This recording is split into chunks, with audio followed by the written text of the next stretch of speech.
අයිබෝවන් ඉතින් කොහොමද කට්ටියට ඉතින් ගොඩක් දවසකින් තමයි අද ඔයගොල්ලන්ට වීඩියෝ එකක් අරන් ආවේ. ඉතින් මම මෙහෙම කතා කරන වොයිස් වීඩියෝ එකක් විදිහට ගොඩක් දවසින් ඔයගොල්ලෝ හමු වෙන්න ආවේ. ඉතින් මීට කලින් මම වීඩියෝ එකක් දැම්මා ඔයාලා බලලත් ඇති සමහර විට බලන්න නැතුවත් ඇති. ඒ වීඩියෝ බලලා නැත්නම් ගිහලා බලන්න. මම වීඩියෝ එකක් දැම්මා නාව්වෙන ආරණ්‍ය සේනාසනය ගැන. ඔයගොල්ලන්ට මතක ඇති මීට මාස කිහිපයකට කලින් අර ඩක්වක් පෙරලා ස්වාමීන් වහන්සේලා කිප දෙනෙක් අපවත් වුණා. අන්නේ පන්සලට ගිහලා කරපු පොඩි වීඩියෝ ක්ලිප් එකක් දාලා තියෙනවා YouTube මගේ channel එකේ. ඉතින් ඒකත් බලන්න කියලා ආදරෙන් මතක් කරනවා. ඒත් ඉතින් ඔන්න අද මම යන්න ලෑස්තිලා ඉන්නවා මේ කුරුණෑගල දිස්ත්‍රික්කයේ මේ මල්සිරපුර කියන ප්‍රදේශයේ තියෙන ලස්සන වැවක් තියෙනවා. ඒක මම මේ ඉන්න ප්‍රදේශයේම තියෙන වැවක්. කිඹුල්වානාව කියලා. ඉතින් මේක ගොඩක් ඓතිහාසික උරුමකම් කියන වැවක්. ගොඩක් කට්ටිය යන එනවක් ඔයගොල්ලෝ දන්නවා ඇති උමන්දාව ගැන. ඔයගොල්ලෝ උමන්දාවට එහෙම යන එනවා නම් මෙම දඹුල්ල මාර්ගයේ මල්සිරපුර කියන නගරයට ආසන්නයෙන් තියෙනවා කුබුක්කව ලේනවා කියලා මාර්ගයක්. මේ මාර්ගය වලුත් ඔයාලට ලේසියෙන් මේ වැවට එන්න පුළුවන්. ඉතින් මම මාර්ගය ගැන ඉදිරියට ඔයාලට සඳහන් කරන්න. මම මේ වෙලාවේ වැවට යන අතරමඟ තමයි ඉන්නේ. ඉතින් ඕගොල්ලන්ට පේනවා ඇති දැන් සති දෙක තුනකට උඩදී ලංකාවට රුදුරු කේත රාජකයක් වූ දිප්‍රාසුලි කුණාටුවෙන් ඉතින් අපේ වැවටත් ඒ වගේම මේ අසල ගම් වලටත් ලොකු හානි සිදු වුණා. ඉතින් ඕගොල්ලන්ට පේනවා ඇති මේ වැවේ ඔය මෙච්චර මේ පළලක් තිබ්බේ නෑ. ඉතින් මේ ආපු ජල පහරට තමයි මෙච්චර මේ ඔය විශාල පළලක් අරගෙන තින්නේ. ඒ කියන්නේ ඒ ආපු වතුර කඳේ තරම වලට හිතා ගන්න පුළුවන් මේ ගස් පෙරලිලා ඒ වගේ විශාල ජල පහරක් මේ ප්‍රදේශයෙන් ගලාගෙන ගියා.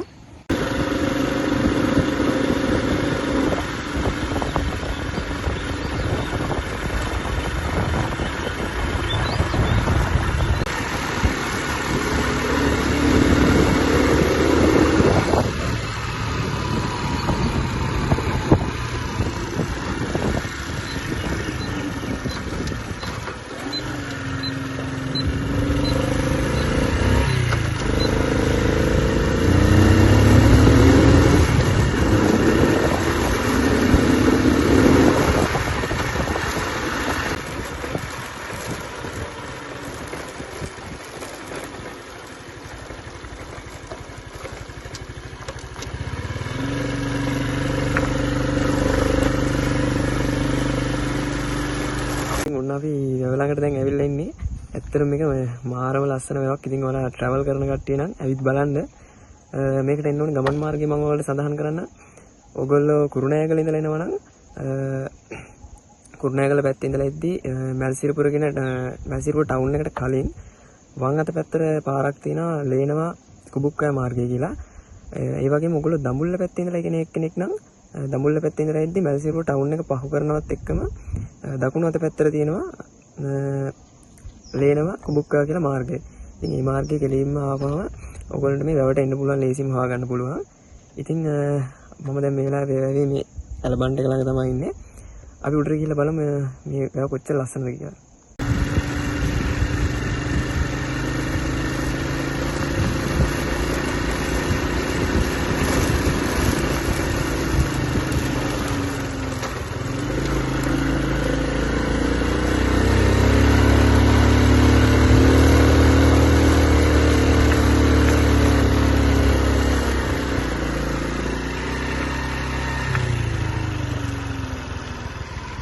මම දැන් මේ බන්ට් එක උඩ තමයි ඉන්නේ. ඉතින් ලස්සන කඳු වලල්ලකින් වට වෙච්ච හරිම ලස්සන වැවක් තමයි කිඹුල්වානාව කියන්නේ. ඉතින් බලන්න මේ වටේ දර්ශනය කොච්චර ලස්සනද කියලා.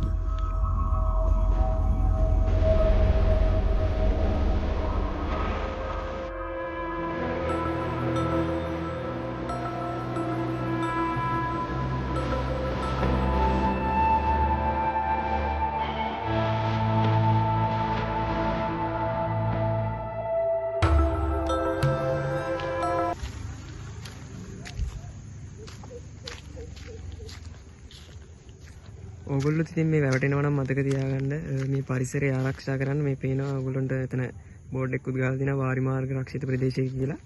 ඉතින් වාරි මාර්ගයෙන් තමයි මේ වැව නඩත්තු වෙන්නේ.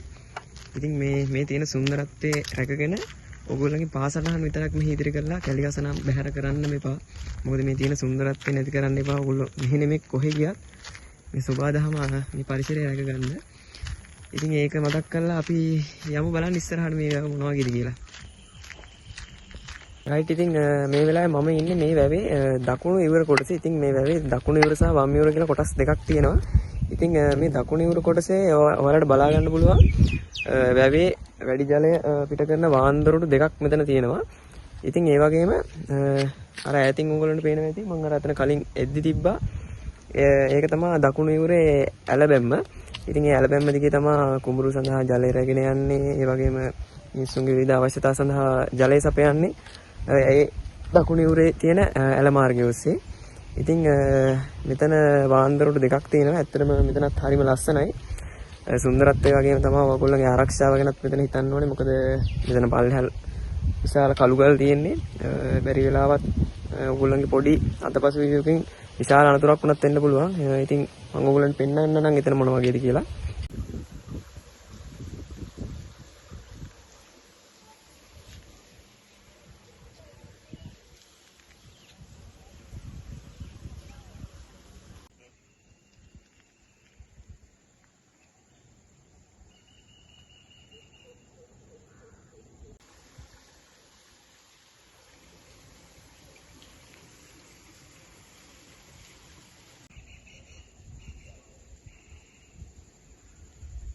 ඉතින් ඕගොල්ලන්ට කිව්වා මතක ඇති මම මේ වීඩියෝ එක පටන් ගද්දි කිව්වා මේ වැව ගොඩක් ඓතිහාසික උරුමකම් කියන වැවක් කියලා. ඉතින් ඒ ඓතිහාසික උරුමකම පිළිබඳ සඳහන් වන පොඩි දැන්වීමක් මෙතන තියෙනවා. මම ඕගොල්ලන්ට ඒක පෙන්නන්නම්.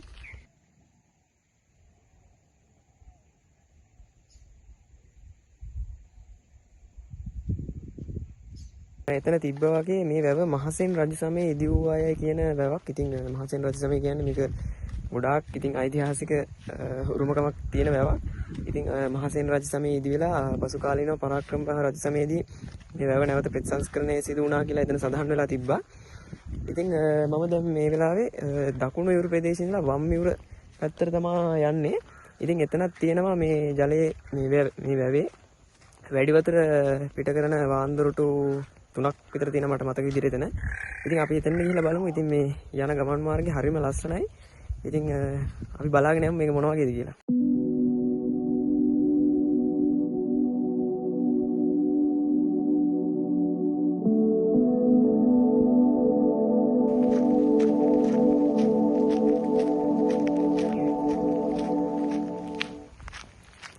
ඇත්තටම ඉතින් මම මේ වීඩියෝ එක කරන වෙලාවේ මේ වෙලාවේ නම් මේ බන්ට් එකේ මේ බන්ට් එකේ ඔයගොල්ලන්ට පේනවා ඇති කවුරුත්ම පේන්නේ නැහැ.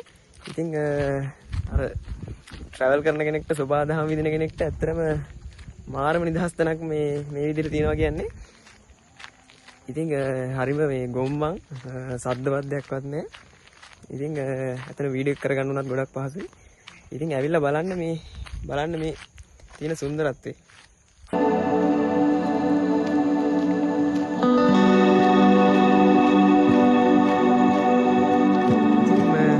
බැම්මේ උඩට ඇත්තට මාර් ලොකේෂන් එකක් පේනවා. ඔයගොල්ලන්ට අර මේ ඈතින් පේනවා ඇති මේ මගේ අතකින් බලන්න ඔයගොල්ලන්ට පේනවා ඇති. අර ඈතින් පේන කඳු ටික තමයි මාතලේ කඳු පන්තිය. ඔය ඈතින් එහා පැත්තෙන් රිවර්ස්ටන්. ඉතින් අර පොඩ්ඩක් මේ පැත්ත දැන් නම් ටිකක් අර අඳුර වෙලා වගේ තියෙන්නේ. ඉතින් ඒගොල්ලන්ට ඈතින් පේන්නේ මාතලේ කඳු පන්තිය.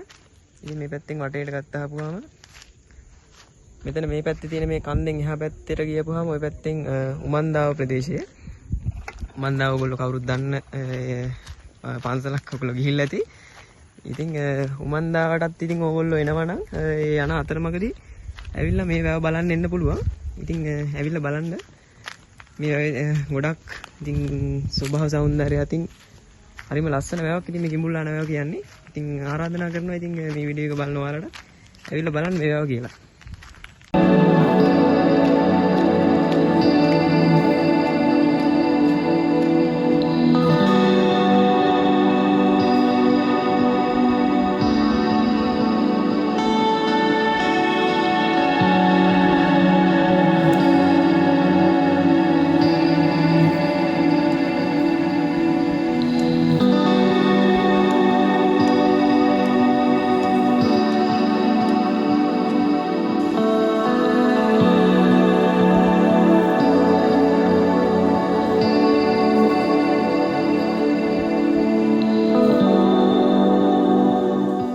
ඉතින් මේ වෙලාවේ මම ඉන්නේ මේ වැවේ වම් ඉවුර කියන කොටසේ.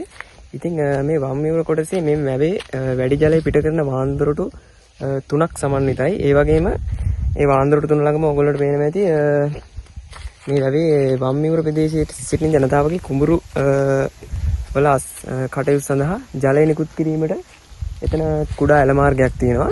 ඉතින් දකුණු යුරෙත් වාන්දරටු දෙකක් සහ වම් යුරේ වාන්දරටු තුනකුත් ඒ වගේම දකුණු යුර ප්‍රදේශයේ ඇල මාර්ගයකුත් වම් යුර ප්‍රදේශයේ ඇල මාර්ගයකුත් තුලින් මේ වැව අවට සිටින ජනතාවගේ කුඹුරු සඳහා ජලය සැපේනවා. ඉතින් ගොඩාක් මේ වැව මේ අවට ජනතාවට ගොඩාක් සම්පතක්. ඒ වගේම තමයි දීවර කර්මාන්තයත් මේ වැවේ සිදු වෙනවා. ඉතින් දීවර සමිතියක් එහෙම තියෙනවා මේ වැවට ජනතාව පිටින් විසින් පිටුවා ගන්නලද. ඉතින් ඒ වගේ ගොඩාක් ඉතින් වැදගත්කමක් තියෙන ඓතිහාසික උරුමකමක් තියෙන ඒ වගේම ජන ජීවිතයටත් ගොඩාක් උපකාරී වෙන වැවක් තමයි මේක. ඉතින් තවදුරටත් රැඳී සිටින්න කියලා ආරාධනා කරනවා වීඩියෝ එකත් එක දිගටම. ඉතින් අපි ඉස්සරහට ගිහලා බලමු.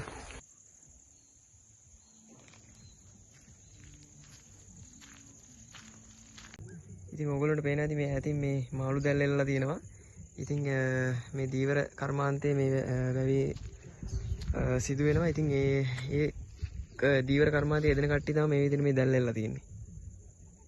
ඉතින් ඔයාලා මෙතන මේ වැව මෙතන උඩට ආපු ගමන්ම ඉතින් මේ දකුණු යුර පැත්තෙන් මෙතන මේ කන්ද දිගේ උඩට යද්දී ඕගොල්ලෝ නාන්න බලාගෙන කොහොමද එනවනේ වැවකට. ඉතින් නාන්න ලස්සන තැනක් තියෙනවා. ඉතින් අපි එතන ගිහලා බලමු මෙතන මොන වගේද කියලා.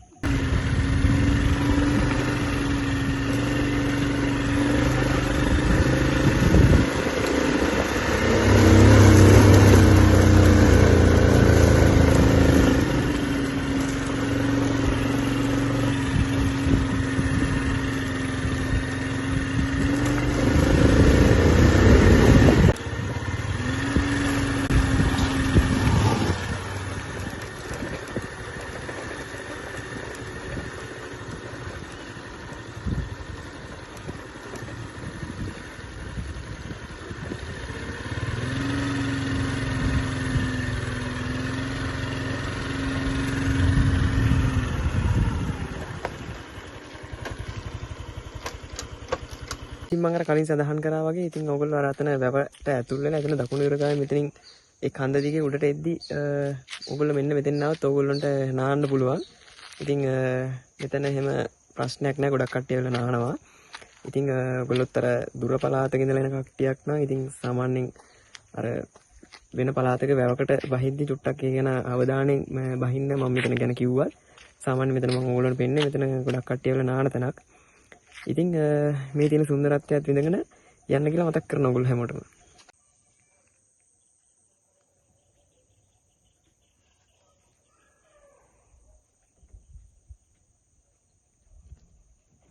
රයිට් ඉතින් ඔන්න ඉතින් අදට මගේ vlog එක මෙතනින් නතර කරන්න තමයි හදන්නේ.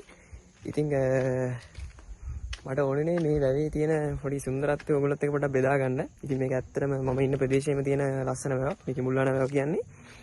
ඉතින් මම කලින් කිව්වා වගේ ඔයගොල්ලොත් මේ කුරුණෑගල දඹුල්ල මාර්ගයේ ගමන් කරන එක්කෙනෙක් නම් ඉතින් ඇවිත් බලන්න මේ වැව හරිම ලස්සන වැවක්. මම එන ලොකේෂන් එක ඩිස්ක්‍රිප්ෂන් එකේ දාලා තියන්නම්. ඉතින් ආයෙත් දවසක අලුත් වීඩියෝ එකේ හමු වෙන බලාපොරොත්තු වෙමින් අදට සමු ගන්නම්. ඉතින් මතක් කරලා මගේ YouTube channel එක subscribe කරන්න. bell icon එකත් all touch දාලා තියාගන්න. මේ වගේ අලුත් වීඩියෝ එකක් දාපු ගමන් ඕගොල්ලෝ ළඟට මරන් ඉන්න. එහෙනම් අදට සමු ගන්නම්. හැමෝටම සුබ දවසක් වෙන්න කියලා ප්‍රාර්ථනා කරනවා.